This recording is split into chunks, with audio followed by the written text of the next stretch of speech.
Good morning and welcome to Connie's Corner. I'm your host, Constance Turrentine, and this is our first video on this platform. It is June 6th, and I am officially kicking it off. It took me a minute to kind of get started, but there was so much interest in gardening, and with this beautiful weather, how could you not be inspired to put something in the ground? Or in containers. I've been container gardening for about 8 years, which is hard to believe. I first got started when I moved here to North Carolina, and it was quite an amazing adventure. The first thing I ever planted was green beans, and I thought it was so amazing to watch a little seed grow into this beautiful plant, and the way that it opened up, it was almost like it was thanking God for life.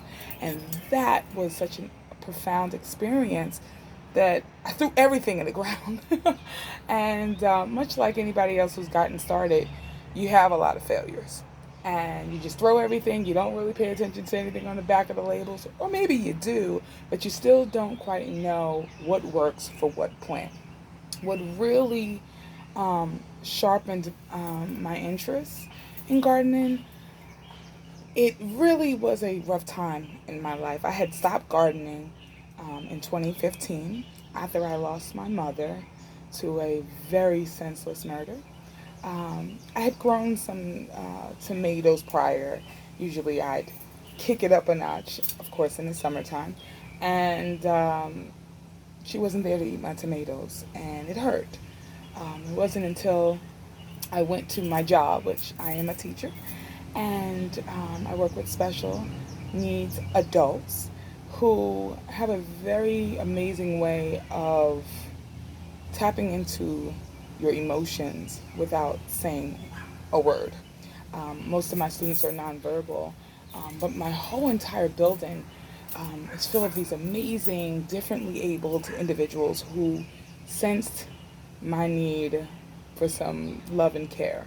And it was then that I picked it back up strong and started to look at gardening in a new light. So it has been a source of therapy, it has been a source of joy and wonder because I don't know if anyone has ever tasted fresh vegetables and fruits out of your own garden. The taste does not compare to what you buy in the store. It's a lot sweeter, um, and it's almost like you become almost a doula in a sense to these plants because you help them, um, you nurture them to put forth this amazing fruit or vegetable or offspring um, that gives you a refined meaning to life. So, a lot of questions that I was getting on my regular page was, Constance, I really don't have the space. You have all this yard and yeah. Well, interestingly enough, like I said, I'm a container gardener, and the land that I'm on, it's rented.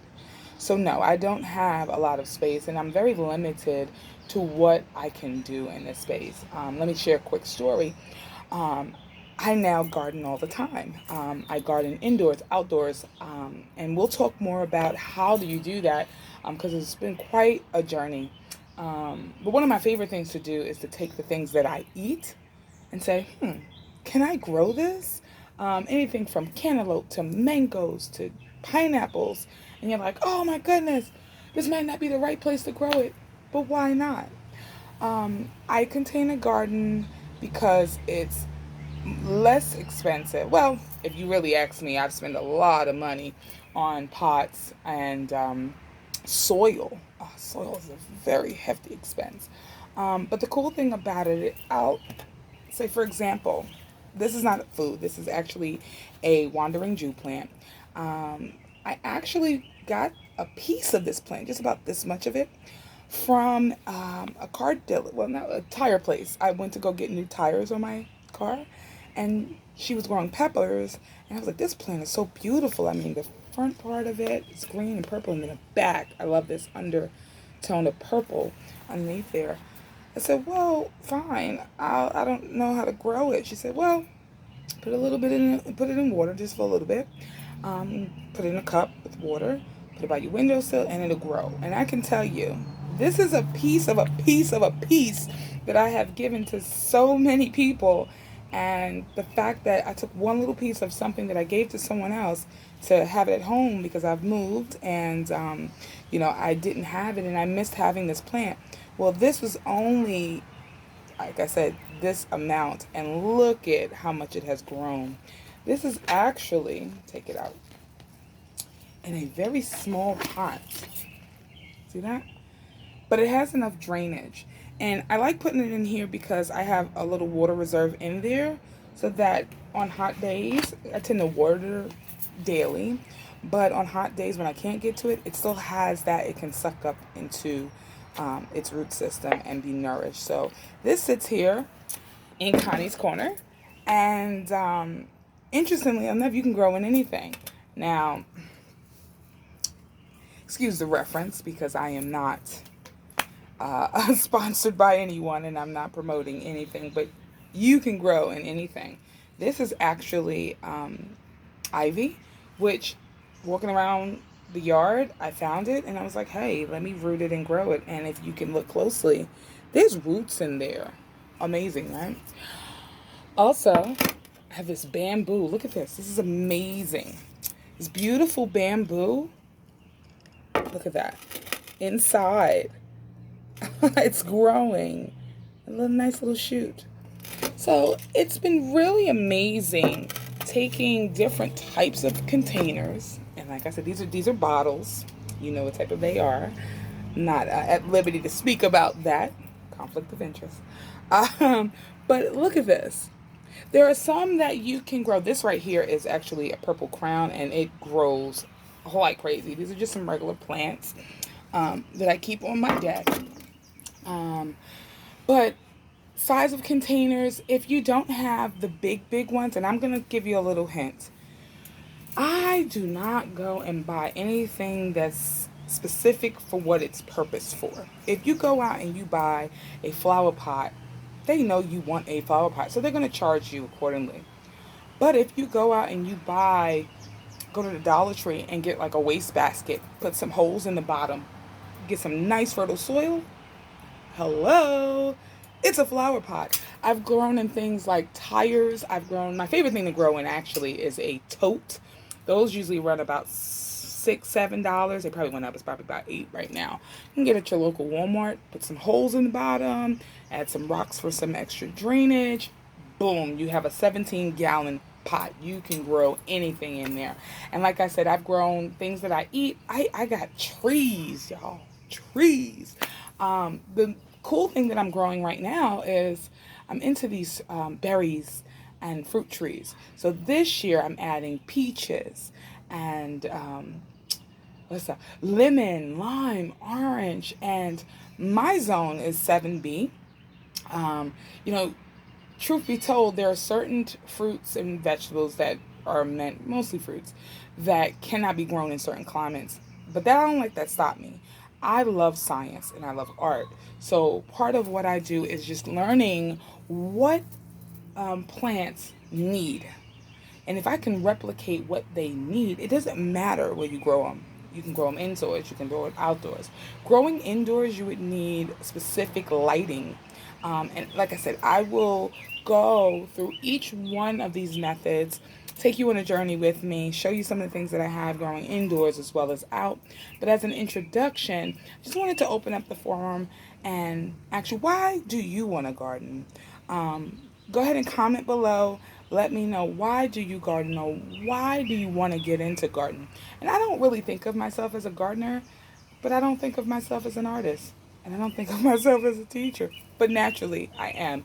But if you love something that much and you do it from your being, that's who you are. And that's what you're supposed to do.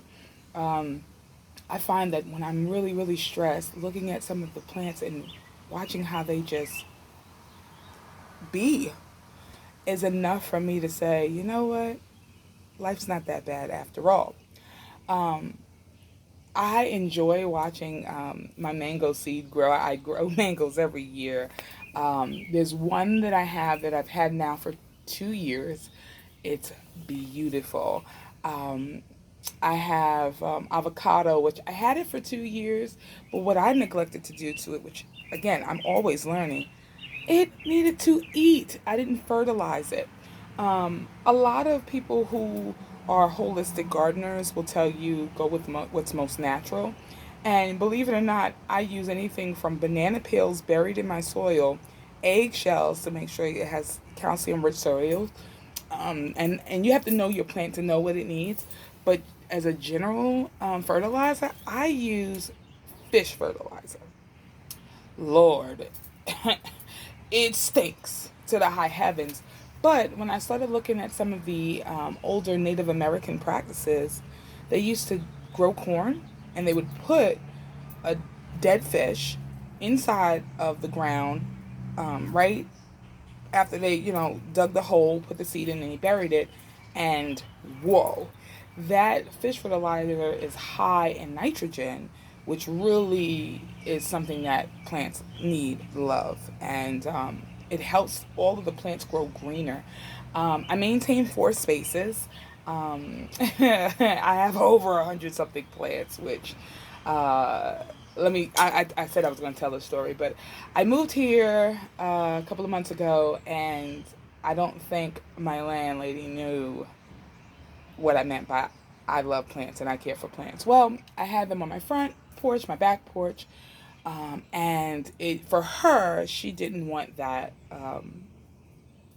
to continue to happen. So she said, "Oh, you got to put it all in the back, put it under the tree." And I said, uh, lady, not every plant can go under the tree. Now, I will respect the fact that you want me to move them, but I have to sit outside, and this is my honest answer. I have to sit outside, and watch how the sun moves to know where I'm going to plant my plants.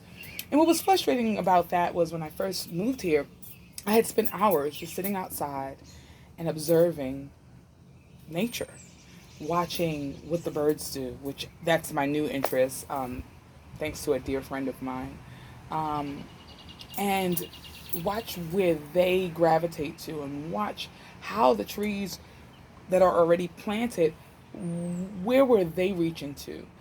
Plants and trees have their own way of communicating, and they talk um, loud, very loud. You ever wondered why your leaves are browning and turning yellow? Well, that's their way of telling you what's going on. And over time, you learn to respect what they're telling you, and based on what they're telling you is how you shift and move your plants, and you know when it's happy in the spot that you've placed it in. So I came out early in the morning and I said, okay, well, let me look at the trees that would love shade, because there's not a lot of shaded area, but I know at certain points of time shade is important for certain plants, like hostas, like my hibiscus, which I don't really do a lot of flowers because I'm allergic, and so which is very, very important to know. But then I just started to look the way, my banana plant. It really wasn't used to being outside because I had kept it indoors and overwintered it, which means I didn't leave it outside during the winter. I brought it inside so that it can have a chance when I put it back outside in the summer and still live. Well, right now, that banana plant is under the tree, and it actually put off a shoot. So I have a total of 4, I believe, banana plants because of the babies that it continues to produce. But it loves that area, and I have cannas under there. I have a mangava plant under there. I even have strawberries under there because my everbearings kind of like that area because it gets about 4 hours of sun.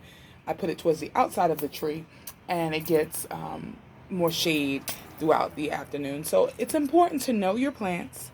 Um, don't be afraid to get close to them. People talk to them. I wouldn't say, I know I do, I'll be honest. I wouldn't say that talking to them makes them grow, but the exchange of carbon dioxide, which is a part of photosynthesis and what they need in order to live, and in exchange, they give us oxygen, they give us food to eat. It's a balance. It is a relationship that you form with your plants. It's written in everywhere, agriculture, science, horticulture, which is a part of agriculture. It's therapeutic, and I think that's what has helped me maintain my peace and my joy in the garden. So let me know why you garden, and if you have any specific questions that you want me to go over and through the course of meeting, drop it in the comments below. And thank you so much for just sharing my love of gardening. And I hope that you enjoy this, because I'm doing this not only for myself, but for you. I miss you guys. I hope you all are staying safe. And when you can, get out, put your hands in the dirt. I'll see you again. I'll meet you in the garden. Bye.